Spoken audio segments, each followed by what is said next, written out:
साम्राज्य न्यूज, सामान्यांचा असामान्य आवाज। भाजपच्या फायद्यासाठी सोलापूर लोकसभेला एमआयएमचा उमेदवारीवरून एमआयएम पक्षात फूट, असंख्य पदाधिकाऱ्यांनी दिले राजीनामे। सोलापूर लोकसभा मतदारसंघात एमआयएम पक्षाने उमेदवारी देऊ नये याचा फायदा भाजपला होतोय, असं मत सोलापुरातील एमआयएम पक्षातील काही पदाधिकारी आणि कार्यकर्त्यांचा होता। परंतु एमआयएम पक्षाचे निरीक्षक, शहर जिल्हाध्यक्ष यांनी स्वतःच्या फायद्यासाठी भाजपाला मदत होईल या उद्देशाने सोलापूर लोकसभा मतदारसंघासाठी उमेदवाराची चाचपणी सुरू केल्याने एमआयएम पक्षाचे प्रवक्ता कोमारू सय्यद, वाहतूक संघटना अध्यक्ष रियाज सय्यद, महिला शहराध्यक्ष रेश्मा मुल्ला, तालुका अध्यक्ष तौसिफ काजी यांच्यासह असंख्य कार्यकर्त्यांनी राजीनामा दिला आहे।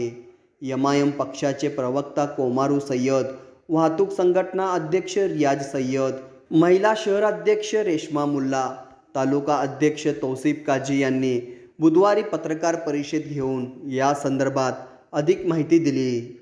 एमआयएम पक्षाच्या वतीने काही दिवसापासून सोलापूर लोकसभा मतदारसंघाविषयी उमेदवाराविषयी आमच्या पक्षाचे काही माजी नगरसेवक व पदाधिकारी पक्षाला विश्वासात न घेता परस्पर जोगवा मागितल्यासारखं उमेदवार हुडकत आहेत। ही माहिती आम्हाला कळाल्यानंतर आम्ही पक्षाचे अध्यक्ष व पक्षाचे निरीक्षक, पक्षाचे अध्यक्ष फारुख शाब्दी आणि पक्षाचे निरीक्षक अनवर सादत यांच्याशी संपर्क साधला असता तर आम्हाला त्यावेळेस असं त्यांनी म्हटलं की तसं काही चाललेलं नाही आहे, तसं काही चाललेलं नाही आहे असं त्यावेळेस अध्यक्षांनी निरीक्षकांनी म्हणलं होतं। मग त्याच्यानंतर काही दिवसांनी शहराध्यक्ष शहरात आल्यानंतर मीडियामधून आम्हाला कळालं पक्षाच्या शहरातील पदाधिकारी व कार्यकर्त्यांना की पक्षाने उमेदवार देणार आहे आणि आम्ही नक्की इलेक्शन लढवू। मग हे आपल्या सर्व मीडियाच्या माध्यमातून आमच्यासारख्या कार्यकर्त्या पदाधिकाऱ्याला कळाल्यानंतर आम्ही शहराध्यक्षांना भेटलो। मग आम्ही विचारणा केली की तुम्ही उमेदवार देणार आहात का, तर त्यांनी म्हटलं हां उमेदवार देणार आहे।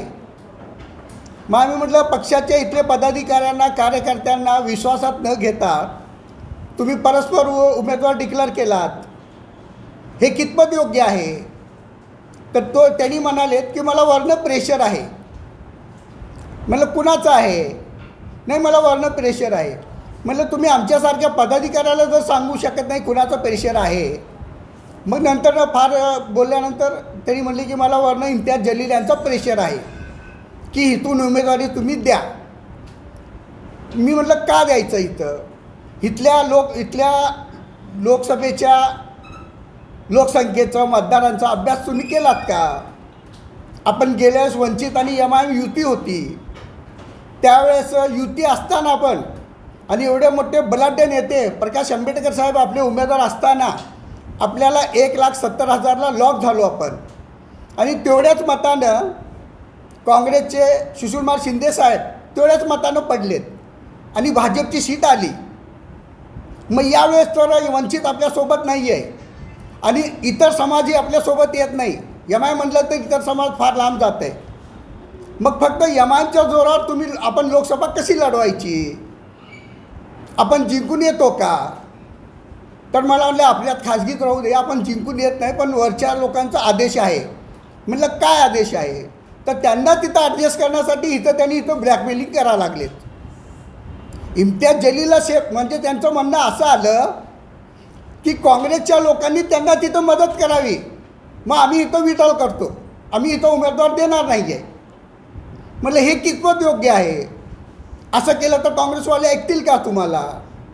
इथल्या काँग्रेसवाल्याची तिथं काय, इथल्या कार्यकर्त्याची तिथं काय? ठीक आहे, इथं उमेदवार जर राहिला असता तर बाबा काँग्रेसचे लोक सांगितले असते आमच्या आतून आपल्या लोकाला।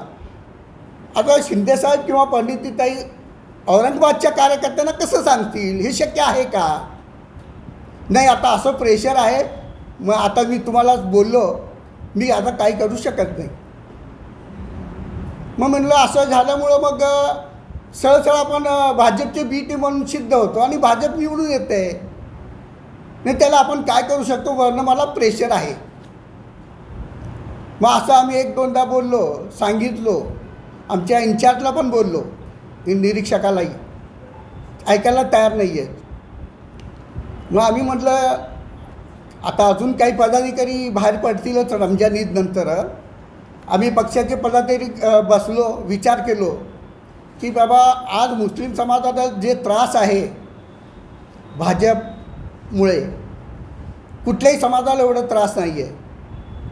आणि आपण मुस्लिम समाजाला साथ द्यायची, मदत करायची का भाजपला साथ द्यायची, मुस्लिम समाजाला त्रास द्या म्हणून MIMनं.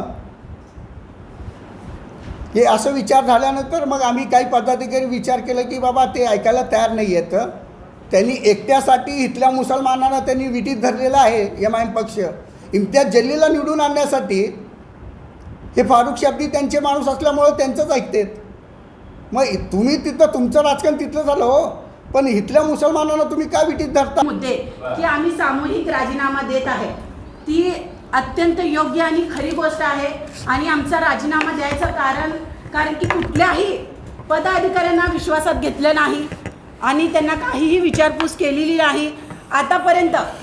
फक्त आणि फक्त लोकसभा ही लढवायची म्हणून लढवायची, मनमानी कारभार करायचा हा योग्य आम्हाला वाटलेला नाही.